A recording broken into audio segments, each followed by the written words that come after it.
Hindi cinema की सबसे पहली महिला कॉमेडियन और एक मशहूर गायिका भी रह चुकी हैं टुनटुन जी। इनका असली नाम उमा देवी था।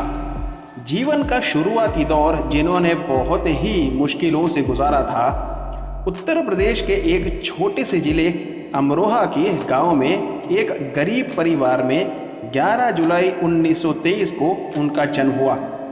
इस दुनिया को छोड़कर जाने के 2 साल पहले ही फिल्म क्रिटिक शिशिर कृष्ण शर्मा को दिए इंटरव्यू में टुनटुन जी ने कहा था कि मुझे नहीं पता कि मेरे माता पिता कौन थे और कैसे लगते थे। मैं शायद 2 या 2.5 साल की ही थी जब उनका खून हो गया था। मेरा एक भाई था जो 8 या 9 साल का था जिसका नाम हरी था। मैं उसके साथ रहती थी अलीपुर नामक गांव में। कुछ समय बाद मेरे भाई का भी खून हो गया था। तब मैं सिर्फ 4 या 4.5 साल की ही थी। मुझे अपने रिश्तेदारों के यहाँ काम करना पड़ता था 2 वक्त के खाने के लिए। उमा देवी का बचपन भयावह गरीबी में गुजरा था। कुछ समय बाद उनकी मुलाकात अख्तर काजी से हुई थी।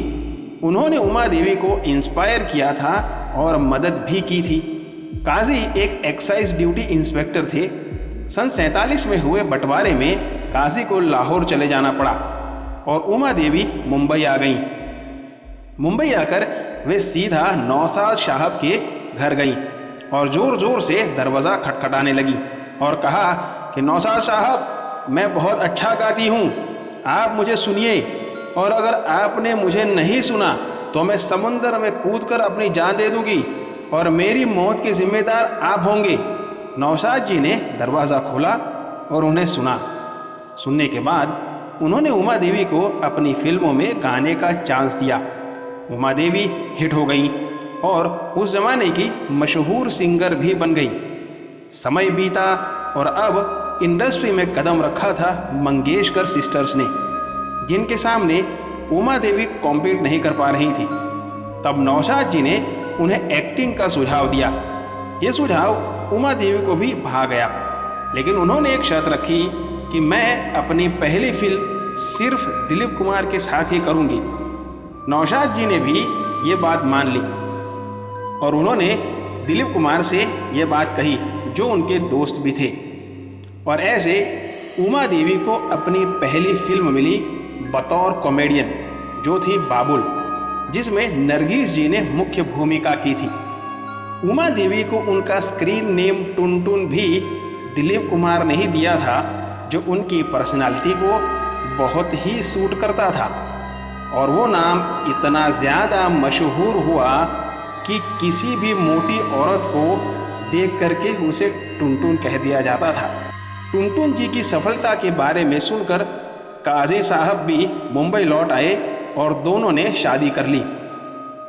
पैसा, नाम और शोहरत बहुत कमाया। शुरुआती जीवन जितना संघर्ष भरा रहा, उतना ही टुनटुन जी का आखिरी वर्षों का समय भी था।